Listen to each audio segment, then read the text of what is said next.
I was just watching a video of Marlon from The Gospel Truth reviewing a discussion that Ryan from needgod.net and Sig1 had. And he gets to a point where Ryan asks Sig, does he believe he's going to go to heaven if he dies? And Sig says, well, I want to take the position of humility and not presume that I'm going to heaven. And Ryan is saying, well, I don't think that's being humble at all. And Marlon pauses the video there. And he says, I get what Sig is saying. He's saying he doesn't know where he's going to be at in 10 years. And, he doesn't know what he may do to take him out of the grace of God or whatever. But he says, then this is Marlon talking. And I'm just summarizing what he says. This isn't a verbatim quote or anything. But he says, that's presuming that what you do matters. Whereas Jesus says, I won't lose any of those whom God has given to me, and I'll raise them up on the last day. So Marlon's point is none of that matters. Now, without knowing everyone's positions, I don't know if Sig is Catholic or Orthodox or somewhere in between. I don't know if Ryan is a free gracer or just your run-of-the-mill, once saved, always saved, like Norm Geisler. I don't know. I believe that Marlon is Reformed, though. But I don't know if he's a Reformed Baptist or a Presbyterian. And the bottom line is, Marlon is saying that nothing that we do is going to separate us from Christ if we're one of his. That's Reformed soteriology. The idea is that it's rooted in election, and those whom God has elected will persevere to the end. I don't think Ryan from needgod.net has that as his framework, though. It doesn't seem like it from the little bit that I've seen from him in a few videos. It seems to me that he's a free gracer, where he believes that one momentary act of faith is all that it takes. Or, again, he could be like Norm Geisler, where he thinks free will gets you in, but free will can't take you out, which I find to be inconsistent. Marlon, on the other hand, his view would be consistent in that if God has elected certain individuals to salvation, well, then nobody can undo God's election. So they will persevere to the end. That's consistent. The question is it correct? And with regards to the question that Ryan asked Sig, could the Calvinist answer that with any more confidence than Sig? Sig is being honest and saying, listen, I don't want to be presumptuous and speak for God. I don't know that if I were to die, I'd go to heaven because I'm not the judge. God's going to judge me. So I'm going to be humble and say, I don't know. He's saying, I'd like to believe that, yes, I am. If you were to ask me right now, then I'd like to say that I'm trusting in Christ and I trust that God will welcome me in. But I can't say for sure, and I don't know where I'm going to be at when that time comes. So Marlon's point was to say, well, then you're thinking that it's about something you do and Protestants reject that. Here's the thing, though. For the Reformed, even with their doctrine of election, they can't with any confidence say that they'll be in heaven because they can't with any confidence know that they're one of the elect. For them, there's a secret divine decree that we have no knowledge of, wherein God has elected some to salvation and others to damnation, and we cannot possibly know the identity of either. We don't know the identity of the elect. So you'll get the hyper-Calvinist who says, well, I'm not even going to preach the gospel because those whom God has elected will be saved no matter what. But then the regular Reformed, the regular Calvinist will say, well, no, we preach the gospel because God has justified the ends as well as the means, or the means as well as the ends. The point is, we don't know the identity of the elect, but we do know that salvation comes from a reception of the gospel. That's the means through which somebody is saved. God regenerates them, gives them the faith to believe, and they believe the gospel. So we preach the gospel to one and all indiscriminately because we don't know the identity of the elect. But there is the problem. Because you don't know the identity of the elect, you can never know if you're one of the elect. And you can never with any confidence say that you will be in heaven.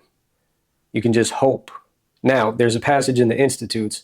It's in Book 3, Chapter 2, Section 11. I'm going to read it for us. And we're going to see that Calvin says you can't really tell the difference between the elect and the reprobate. And it's Jesus making the reprobate think that they're elect. just to be able to more justly condemn them. So let's read this passage from Calvin. Calvin said, "I am aware it seems unaccountable to some how faith is attributed to the reprobate, seeing that it is declared by Paul to be one of the fruits of election, and yet the difficulty is easily solved. For though none are enlightened into faith and truly feel the efficacy of the gospel, with the exception of those who are foreordained to salvation, yet experience shows that the reprobate are sometimes affected in a way so similar to the elect that even in their own judgment there is no difference between them. Hence it is not strange that by the apostle a taste of heavenly gifts, and by Christ himself a temporary faith is ascribed to them." So I want to pause real quick. Notice he says it's not strange that by the apostles a taste of the heavenly gift, and by Christ himself a temporary faith has been ascribed to them. He says that by Christ himself a temporary faith has been ascribed to them. So Calvin says that Jesus himself gives temporary faith to the reprobate. Let's continue. He goes on to say, "Not that they truly perceive the power of spiritual grace and the sure light of faith, but the Lord, the better to convict them and leave them without excuse, instills into their minds such a sense of his goodness as can be felt without the spirit of adoption. Should it be objected that believers have no stronger testimony to assure them of their adoption, I answer that though there is a great resemblance and affinity between the elect of God and those who are impressed for a time with a fading faith, yet the elect alone have the full assurance which is extolled by Paul, and by which they are enabled to cry, Abba, Father. Therefore, as God regenerates the elect only forever by an incorruptible seed, as the seed of life once sown in their heart never perishes, so he effectually seals in them the grace of his adoption, that it may be sure and steadfast. But in this there is nothing to prevent an inferior operation of the Spirit from taking its course in the reprobate." Now notice he says there's nothing to prevent an inferior operation of the Spirit from taking its course in the reprobate. So Jesus ascribes to them a temporary faith. The Spirit works within them, and they're still reprobate this entire time. Still, to the outside observer, you wouldn't be able to tell the difference between the reprobate and the elect. But he says the elect have this confidence of grace in their heart whereby they can cry, Abba, Father. Where does he get that? Where is the consistency in what he's saying? There is none. But let's continue. He goes on to say, "Meanwhile, believers are taught to examine themselves carefully and humbly, lest carnal security creep in and take the place of assurance of faith.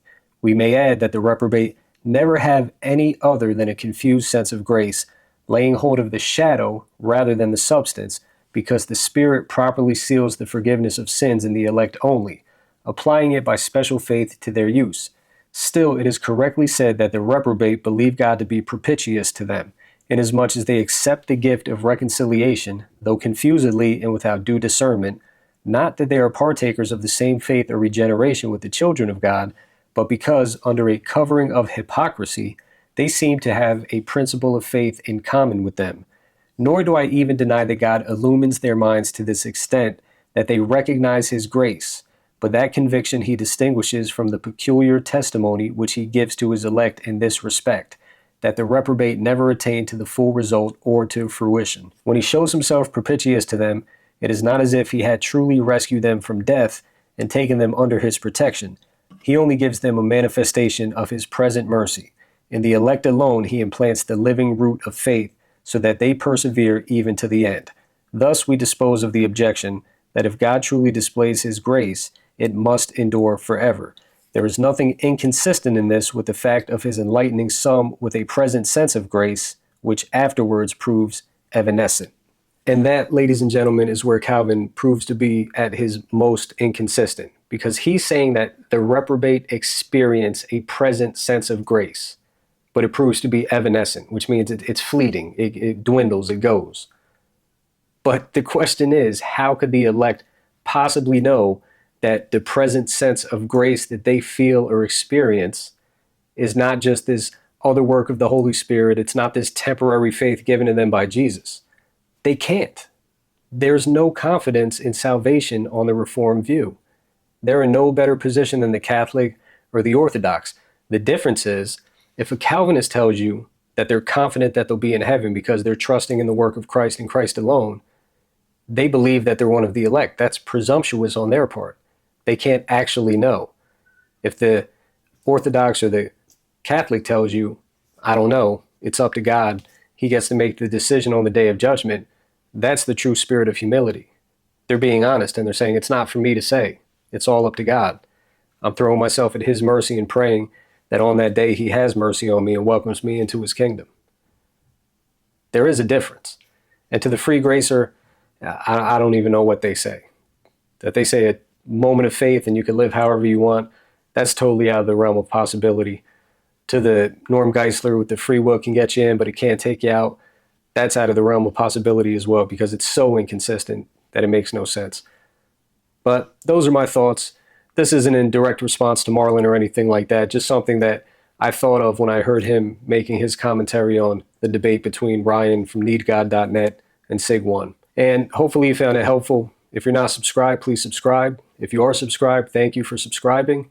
Click on the bell to get notified for when I post new videos. Please drop a like, feel free to comment, and I'll catch you in the next video. God bless.